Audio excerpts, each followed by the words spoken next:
السلام علیکم ورحمۃ اللہ وبرکاتہ۔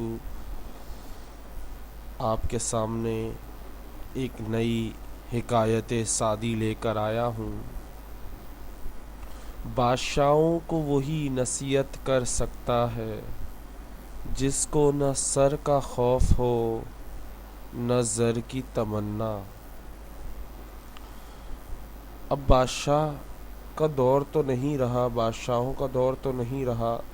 اس سے مراد ہر وہ آدمی جس کے پاس طاقت ہے اور جس سے لوگ ڈرتے ہیں، جس کے سامنے بولنے سے ڈرتے ہیں، ایسے لوگوں کو وہی نصیحت کر سکتا ہے جس کو اپنی زندگی پیاری نہ ہو، یعنی اپنی زندگی سے پیار نہ ہو۔ اٹس مین یہ نہیں کہ وہ خودکشی کر رہا ہے، اٹ مینس وہ صرف اللہ سے ڈرتا ہو، بندوں سے نہ ڈرتا ہو، موت کا دل میں اس کے خوف نہ ہو، اسے یہ شدت سے احساس نہ ہو کہ وہ اگر بولے گا تو مارا جائے گا۔ موت کے خوف سے 99% لوگ آج کل سچ ہی نہیں بولتے۔ دوسرا، اسے زر کی تمنا نہ ہو۔ زر کسے کہتے ہیں؟ زر پیسے کو کہا جاتا ہے، زر پیسے کو کہا جاتا ہے۔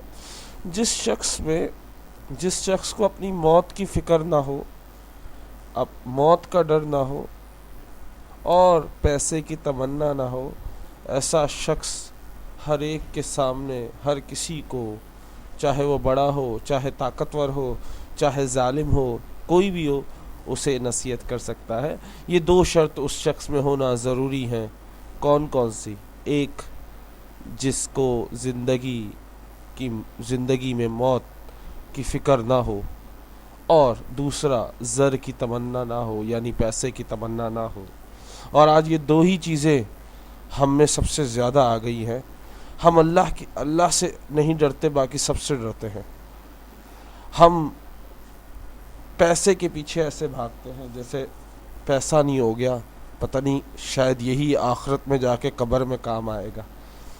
یقین مانیں، ہم اتنے بے مروت ہو گئے ہیں کہ ہم کسی کی پرواہ ہی نہیں کرتے، صرف اپنی فکر کرتے ہیں، اپنی زندگی، اپنا پیسہ، اپنے بچے، اپنی بیوی، بس، اور کچھ نہیں۔ بادشاہ کو وہی نصیحت کر سکتا ہے یا ظالم کو وہی نصیحت کر سکتا ہے جس کو نہ سر کا خوف ہو، یعنی سر کٹنے کا یا جان جانے کا خوف نہ ہو، نہ زر کی تمنا ہو، نہ پیسے کی اس کو حاجت ہو یا پیسے کی تمنا ہو۔